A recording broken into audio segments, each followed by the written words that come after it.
Добре, хайде да започваме. Здравейте на всички, с вас е Тимон. И днес ще направя два страхотни експеримента. Първо искам да потопя моя защитен телефон Blackview в купа с разтопен метал за 1 секунда. А сега към темата на видеото. Накратко, преди около година вече тествах здравината на най-защитения телефон Blackview, който дори издържа удар от мечи капан.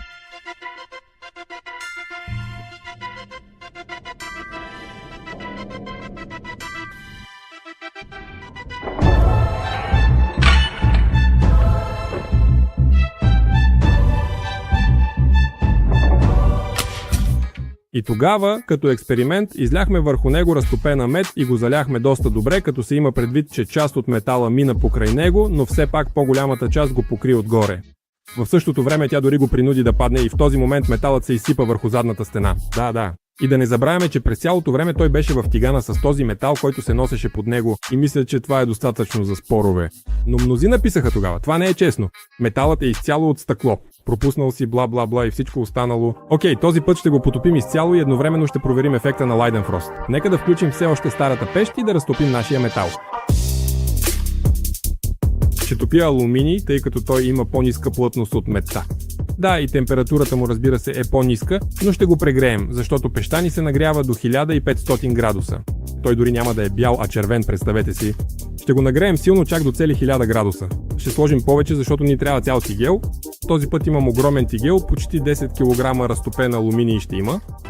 Но ние продължаваме. Накратко, металът се разтопи и махаме шлаката, защото е много важно отгоре да няма никакви окиси, тъй като именно те могат да полепнат по стените, например на телефона, и да го разтопят. Както виждате, телефончето работи. Това е най-неунищожимата серия на Blackview. Не успях да му направя нищо. Единственото, мисля, че не го смачках с валяка, смачках друг модел, но не този. И се надявам с него всичко да е наред. Нека го закрепим с щипка за дрехи, ето така. Много е мощен и телефонът определено няма да се хлъзне. След това връзваме телефона на дълга пръчка.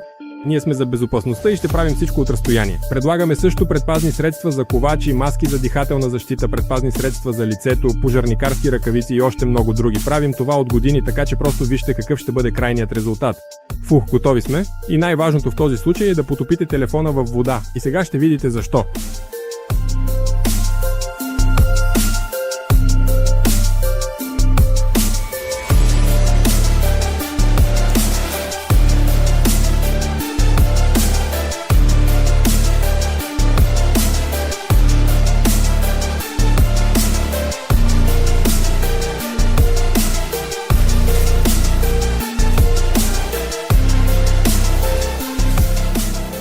Вау, това беше страхотно. Накратко зад кадър го потапях 6 пъти, просто забравих да включа слоумо 2 пъти. Можете ли да си представите? Баси, наистина е невероятно. Той не просто оцеля, а практически не пострада. Последните 2 пъти го потапяхме в окиси и просто забравихме да ги заснемем, защото наистина се притеснихме. На теория, именно оксидите са разтопили малко долната част на телефона. Това е абсолютно нелепо. Екрана не показва абсолютно нищо, вижте, само беше и на филм. Просто го свалям и всичко е готово. Излиза точно така, сякаш сега излиза от фабриката. Чисто нов екран и без пукнатини от прегряване. Обикновено стъклата се пукат от екстремни температури, но не и Blackview, особено с ефекта на Leidenfrost. Между другото, бих искал да проверя тази теория. Много от вас вероятно са виждали онези гифчета или видеа, където суров стоманолеяр разрязва река от разтопен метал. Буквално така. Чик. Тогава много хора писаха, че това са фалшификати. Дори се вдъхновихме от този експеримент и потопихме пилешки бут в разтопен мед.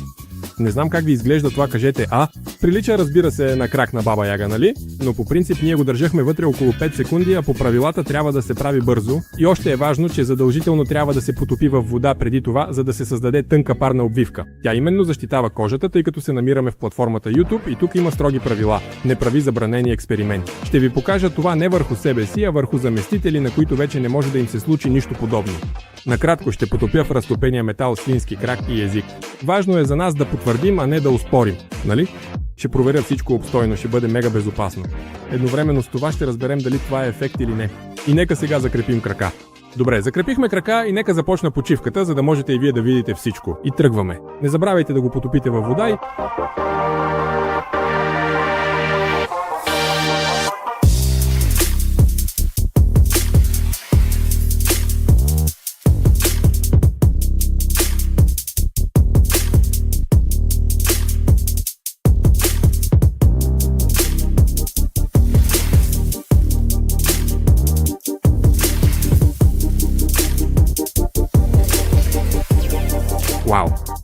Това беше страхотно.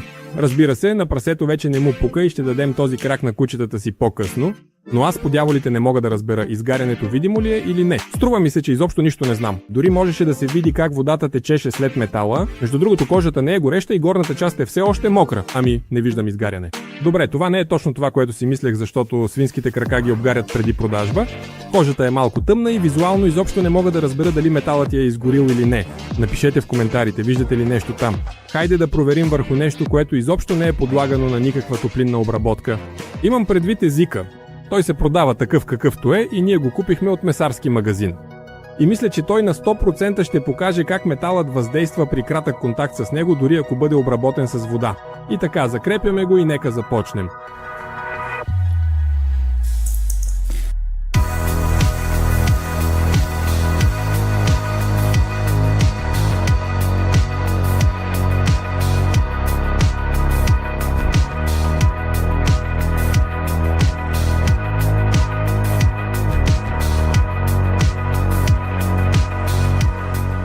Така, стоп, няма да го потапяме два пъти. Искам да фиксирам и да видя всичко. И вижте, приятели, вече виждам тези черни точки. Това са вкусовите папили и те са почернели.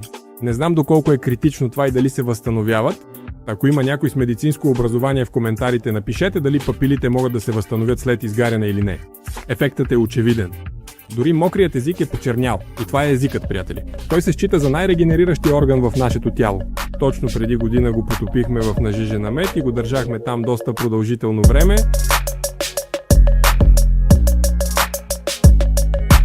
И той дори не се сготви. Кожата на езика запази езика отвътре и това говори много. Езикът е много издръжлив. Ако искате, ще завърша експеримента с финала. Това е фалшива ръка, ще стане веднага очевидно. В края на краищата тя е от гума. Вау! Но гумата не може да издържи на огън. Добре, натриваме го със свинска маз за ефект на човешка кожа. Мазнините дори пазят от изгаряне. Втриваме го старателно навсякъде и накрая го потапяме във вода. Въпреки че е намазана с маз, тя все пак ще попие вода. И така, да започваме.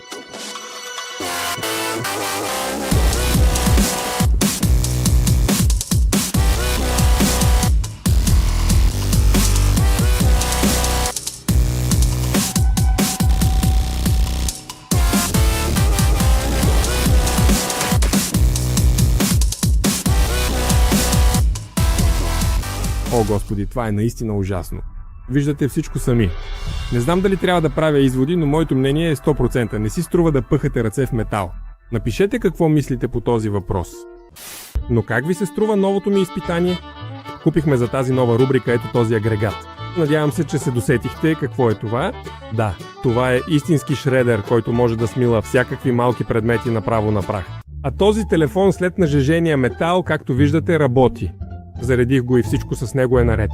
Както виждате, само задната му част се е поразтопила малко, понеже е пластмасова, но това изобщо не влияе и искаме да го пуснем директно в шредера. Хора, задължително ударете един лайк.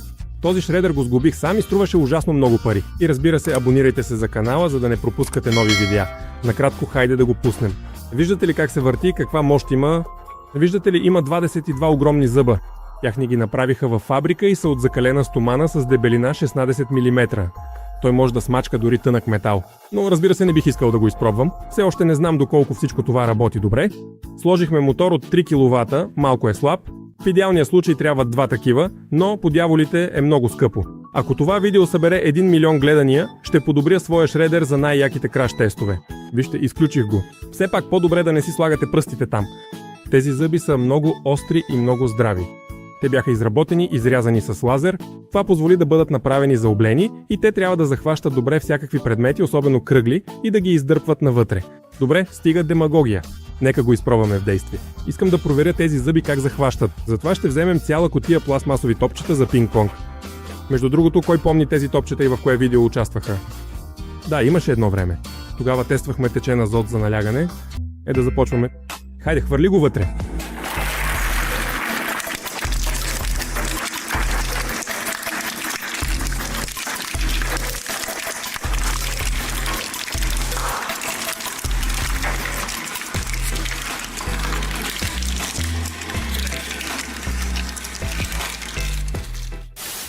Класа. Готино!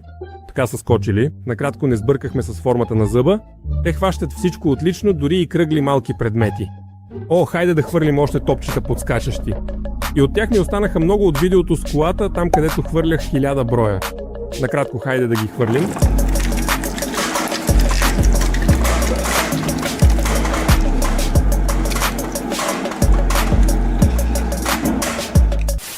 Това беше лесно. Той ги дъвче, дори не ги забелязва. Добре, нека направим малко пресен сок с помощта на шредер. Шегувам се, разбира се, но реших да изтискам сока с помощта на шредер. Нека добавим 4 портокала.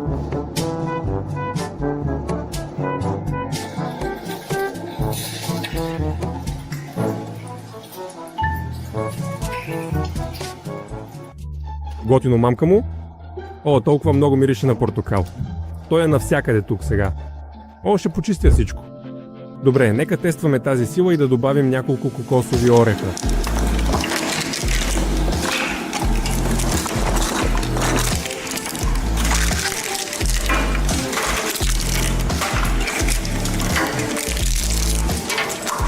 Просто лесно. Шокиран съм. Разбира се, те отскочиха малко назад, но той ги хвана безпроблемно.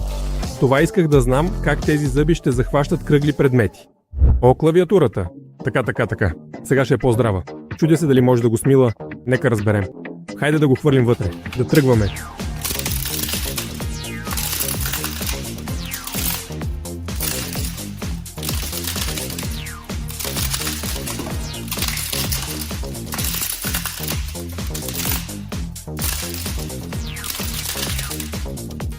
Вау, той изобщо не я забеляза. Все едно е парче вафла или чипс.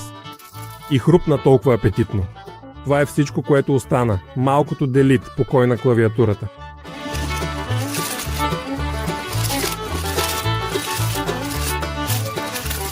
Добре, хайде малко епика. Искам красиви епични кадри и ще хвърлим тези два ароматизатора. Между другото, ще проверим и как се натрушава металът в шредера.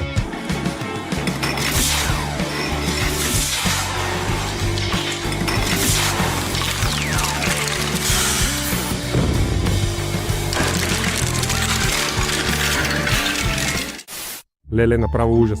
Цялата ми техника е в тази тъпа ароматизираща течност. Не мислех, че ще изтече такава каша и толкова много. То уж е спрей вътре. Мислех, че ще стане едно красиво облаче. Хора, вижте как дъвче шредерът. Видяхте ли тези следи от зъби? Какво мислите за тях? Фух, хора, моля ви, харесайте го и ще отида да го измия цялото. По дяволите, просто по дяволите. Най-накрая стигнахме до най-интересната част. Мислите ли, че шредер може да раздроби дори най-сигурния телефон? Но за момент дори валяк е минавал през него.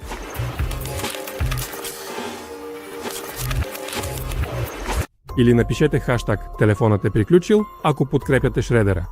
Аз лично не знам, разбира се, телефона има метален скелет и е много здрав, наистина много. Хайде да разберем това. Леле, толкова съм притеснен. Добре, хайде да започваме.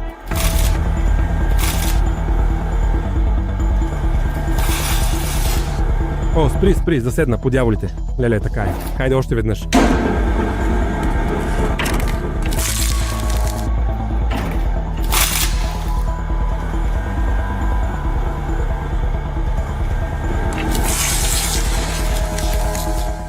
Мамка му задавя се, заседна между зъбите. Мамка му, хора, телефона легна по корем и шредерът не може да го сдъвче по този начин. Каква сила! Браво на телефона!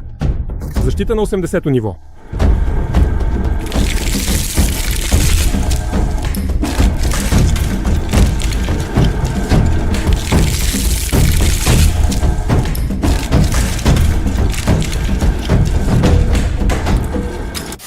Но уви, хора, шредерът все пак го изяде на 3 етапа. За него това беше, разбира се, трудна победа, но успя да го направи. Ето всичко, което събрахме. Как мислите, може ли още да се поправи? Пишете в коментарите. Тук има и камера, и процесор. Много се надявам на вашата подкрепа. Абонирайте се и натиснете камбанката, за да сте първи. Това е всичко от мен. Успех на всички и чао!